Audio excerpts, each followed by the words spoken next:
Welcome back to the lectures. We will conclude the elementary part of the quantum mechanics of hydrogen atom with this part 5, where I shall give a brief description of radial functions and radial distributions of the hydrogen atom. Now recall that the hydrogen atom wave functions for the Schrodinger equation, that is the solutions, have been earlier represented by psi with 3 quantum numbers n, l and m as a function of the 3 coordinates r, theta and phi, and this was written as r n l of the radial coordinate r and y l m theta phi. This phi or phi, I seem to have mixing these two things, but remember phi or phi in the context, I mean they both mean the same thing for this lecture. The radial function r n l r and the radial distribution that we will consider in this lecture, namely it is r square or n l of r squared, okay, or the probability distribution, the wave function component and the probability distribution for the radial part. Okay. Now we have not talked about the solutions of these earlier, other than briefly mentioning that the radial functions have, with the quantum number n, l and r, have the range for the quantum numbers as n equal to 1, 2, 3 all the way up to infinity, and l is equal to 0, 1, 2 up to n minus 1 for any n. Therefore, when n is 1, we have the radial function which is r1 0 of r, and the solution of the radial Schrodinger equation using the calculus of differential equations, the solutions of differential equation, gives us what are known as log-r polynomials and the exponentials, and this particular function r1r is like exponential minus r by a naught, where a naught is the Bohr radius.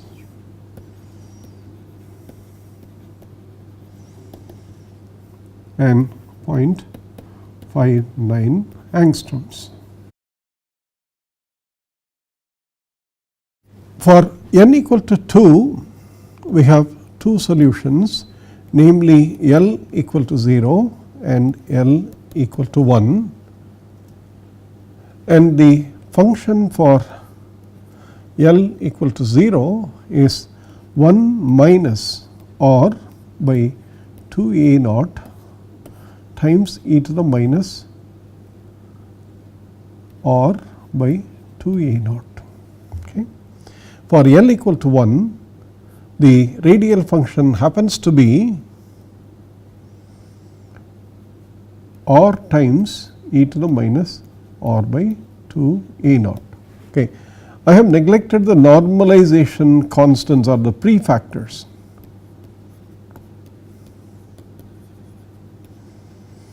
Constants. But if I don't, if I have to write this exactly, then r1 0 of r is equal to 2 by a naught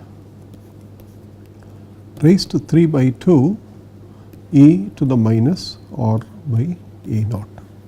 This normalization constant is obtained by the following procedure, namely the psi star n l m psi n l m d tau, the integral is equal to 1, which when we use the spherical polar coordinates has the following form: r equal to 0 to infinity, the radial function n L of R squared, because this is real, and R square dr, which is the radial part for the d tau.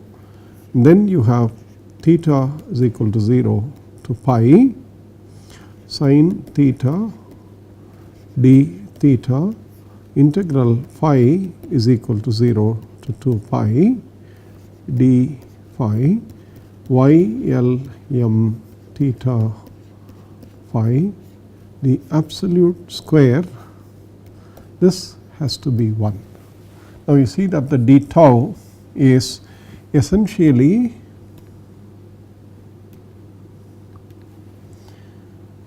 r square dr d theta sin theta d phi, and the rest of it is psi star n Lm psi n Lm. Therefore, when you do this integral independently of this the theta phi integral, note that the definition of YLMs are such that this part is 1, and therefore the radial part is given by this 1, and now you can see immediately why the quantity R n L of R square is called the radial probability or radial distribution,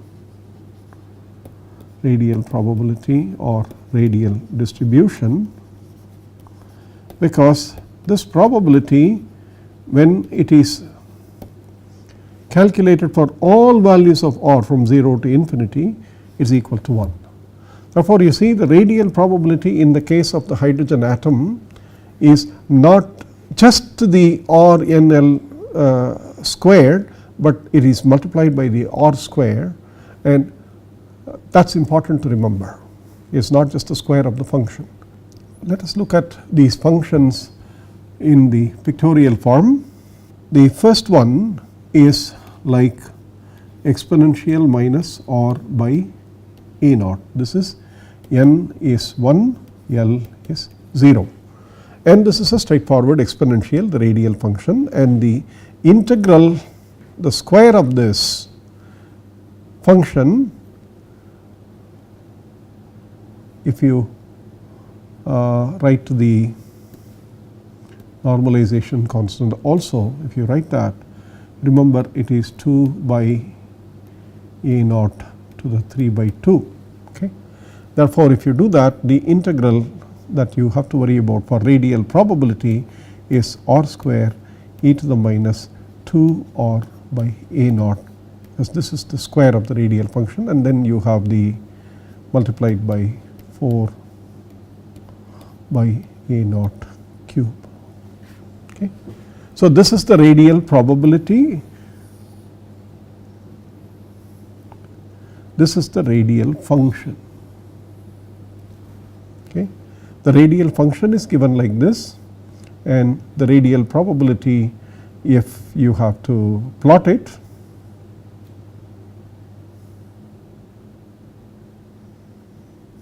if I have to make a brief plot of this, I do not have it in the screen here. If I do the plotting as a function of R, if I do the R square, the radial probability goes like that. It is 0 at or equal to 0. The function, radial function itself is not 0 at or equal to 0, but the radial probability, because of this R square, is always 0 at the nucleus, as the value, the probability density is 0, and the probability distribution is that this is R square, the area of this for all the under this graph is equal to 1. That is a normalization. What about radial function for the hydrogen atom at n equal to 2? There are two values, L equal to 0 and L equal to 1. So, if I have to look at the L equal to 2,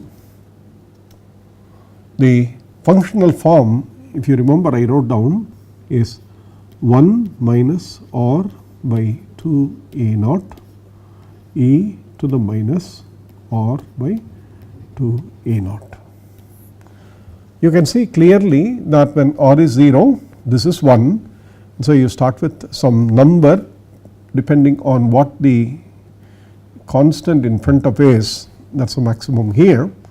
But at r equal to 2 a naught, as r increases from 0 to 2 a naught, you see that the function drops off while the exponential is also minus r by 2 a naught. So, you see that this function goes down, but for all values for all values of r greater than 2 a naught, this will increase because this will increase, but the exponential will decrease. Therefore, after some time the function goes such that the exponential tapers it off. So, this initial increase is due to this. This is the part of what is known as the log-air polynomial, which are solutions for the radial equation. Okay. For L equal to, this is L equal to 0, I am sorry, this is the function for L equal to 0, and for L equal to 1, n equal to 2, the radial function that you have is r e to the minus r by 2 a naught, with again some prefactors, that is the normalization constants. You can see that this function is 0 at r equal to 0. As r increases, this increases, but this decreases. So, there is a competition between the increasing r up to a point there is a maximum, and then the function is reducing due to the exponential. Even though r is increasing, the exponential dominates, and therefore the function goes to 0 for large values of r. This is the radial function for n equal to 2, L equal to 1, and the radial distribution is r square multiplied by square of this function, which is again another r square, and e to the minus r by a naught. This is the radial distribution.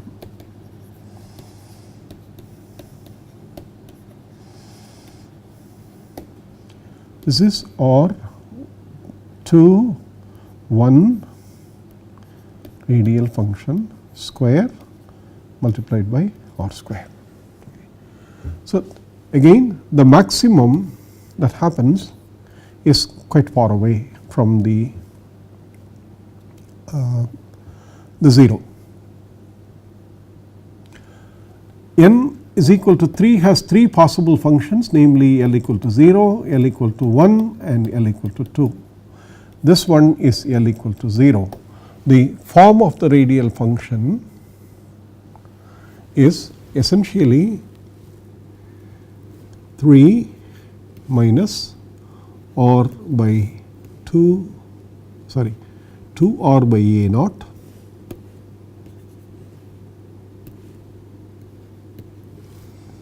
plus 2 r square by a naught squared.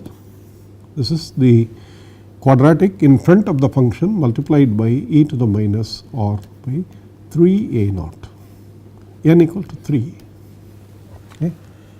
The quadratic has 2 solutions, both of which are positive, and you can see that those 2 solutions are these. That is, the quadratic goes to 0 for these 2 values of r. If you factor this out, this quadratic with the 2 roots, these are the 2 roots, and you can see that when r is 0, the function is positive, it is non-zero because of the 3 and the prefactor in front of it, the normalization factor in front of it, it is somewhere here. And then as r increases, if you write this as the 2 roots quadratic, r minus a1 times r minus a2 times e to the minus r by 3 a naught, and if a1 is less than a2, you can see for r less than a1, r is also less than a2, therefore this product is positive and the exponential is always positive but a small number, the function is positive between 0 and the first root. Between the first and the second root, because this product is negative, or is greater than a1 but less than a2, the function is negative, but it is also multiplied by e to the minus r by 3a0. And for r greater than a2, this is positive, so the function tends to increase as r square. However, e to the minus r by 3a0 eventually brings it down to 0. Okay. So it has two roots called nodes. The previous one has one node, n equal to 2, L equal to 0. When n equal to 2, L equal to 1, no nodes. When n is 3, L is 0, there are two nodes. When n is 3 and L is 1,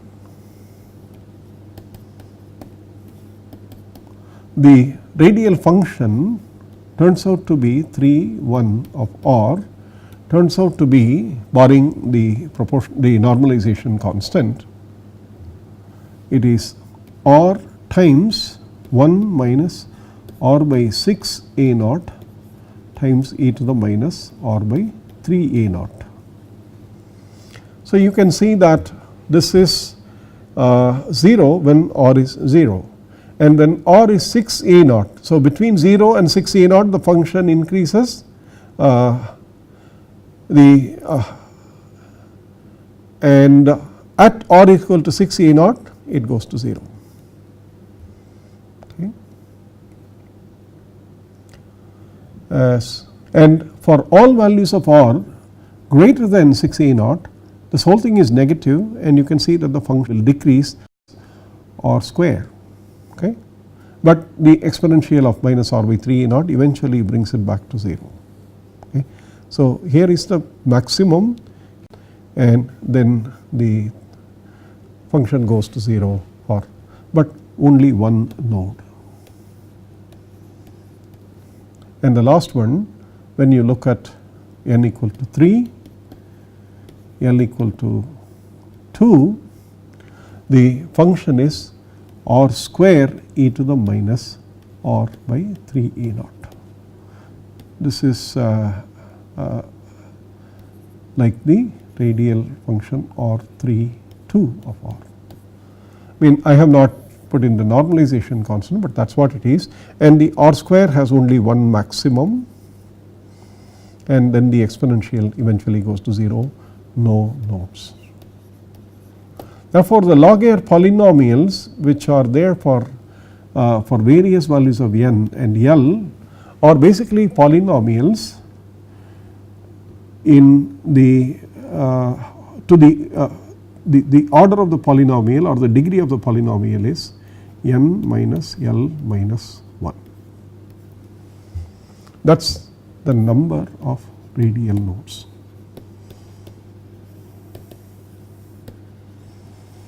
Because if the polynomial is of this degree, it has that many roots. So you see that when n is 1, L is 0, there are no roots, no nodes. When n is 2, L is 0, that is one node, no node, then 2, 1, 0. When n is 4, you have 3, 2, 0, 1, 0. So the number of nodes are like this. And for angular functions, we saw already for any L has L nodes. So the total number of radial plus angular nodes for any function is n minus L minus 1 plus L, which is n minus 1. These formulas are somewhat familiar to you from the elementary school introduction of the hydrogen atom functions as pictorial functions, but you can see that the radial functions are like this, and the radial probability is the square of the radial function multiplied by r square. So let me conclude by putting all these functions together for each value of n. So, this is for n equal to 2, the two functions are, this is L equal to 0 and L equal to 1, gives you an idea that the larger part or the maximum value of these functions are slightly farther from the maximum values that you would see for n equal to 1.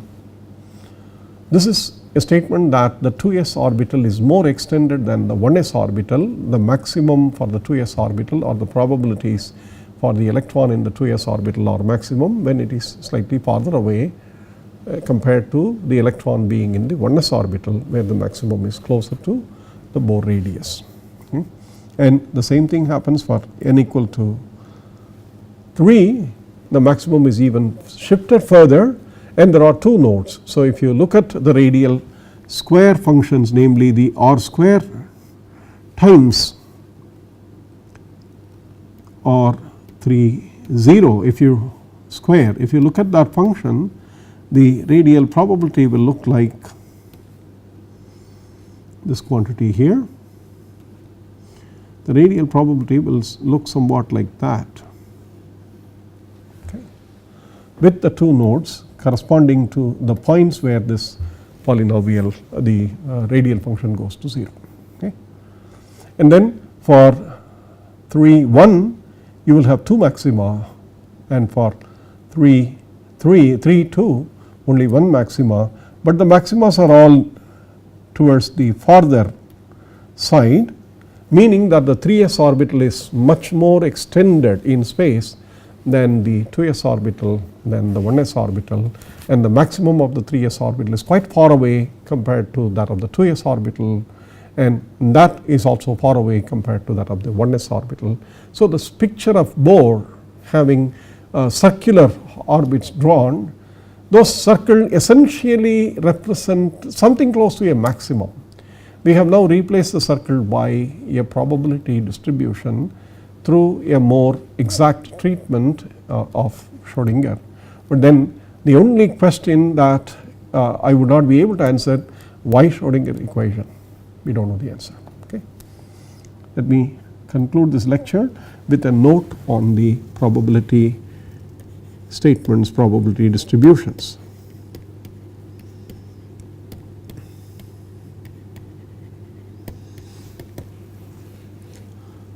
The wave functions psi NLMs are chosen to be normalized wave functions. So, if I put all the three coordinates by the abbreviated symbol tau, then it is psi star NLM, psi NLM tau, d tau, the integral is equal to 1. This is normalization.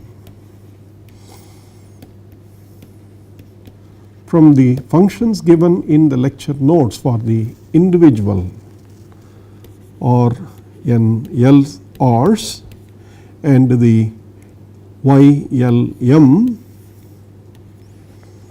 the integral now takes the specific representation as a triple integral r equal to 0 to infinity, theta is equal to 0 to pi, and phi is equal to 0 to 2 pi.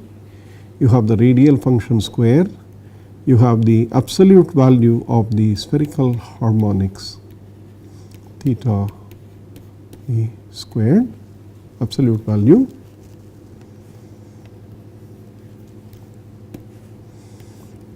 multiplied by the d tau, which is r square sin theta d r d theta d phi. Okay. That is equal to 1. And the orthogonality of these wave functions as being solutions of a Hamiltonian, which is a Hermitian Hamiltonian. I have again introduced a new term called the Hamiltonian as a Hermitian operator, which have real eigenvalues for all the eigenvalues are real. The Hamiltonian operator, the wave functions psi n L m tau, psi star, psi n prime L prime m prime tau d tau is these functions are orthogonal to each other, and if I have to write that in the integral notation, the answer is the Kronecker delta n prime, Kronecker delta l prime, m prime. This is Kronecker delta, meaning delta ij is 1 if I is equal to j, delta ij is 0 if I is not equal to j. Therefore, if n is not equal to n prime, if l is not equal to n prime, if m is not equal to n prime, any one of them, any pair of them, if they are not equal, the wave function is wave functions are orthogonal, and therefore the wave functions being already normalized are thus known as orthonormal basis functions for all other problems of atoms. If we need to, we can always use the hydrogen atom wave functions as the basis functions, orthonormal basis functions, as representing the wave functions for any other atom or any other system of nuclei and electrons together. We wish to. I mean, we will not use that, but these are analytically known, that is analytically represented, and we do not have much more of such analytic representations for other atoms. In fact, for any other atom which has more than one electron, we do not have such analytic solutions. Therefore, the hydrogen atom solutions are extremely important. I have not covered the hydrogen atom here in the form of the actual mathematics and the solution of the differential equation that is usually given in a higher or a slightly more advanced course. But please remember, we were trying to study the functions and represent them and look at their properties with the confidence that these functions have been derived by mathematicians and physicists and have been shown to be exact. Hydrogen atom is an extremely important problem in the understanding of the quantum mechanics of atoms and molecules, and the angular distributions, the radial probabilities, the radial distributions, all these things enhance one's capability in using similar mathematical techniques and tools in the understanding of atoms with many electrons, and the only method that we can use for such studies are known as approximation methods. We do not have exact solutions for the differential equations. We use approximation methods known as perturbation methods or variational methods, but those will form part of another course. And as far as this elementary introduction to hydrogen atom is concerned, until then, thank you very much.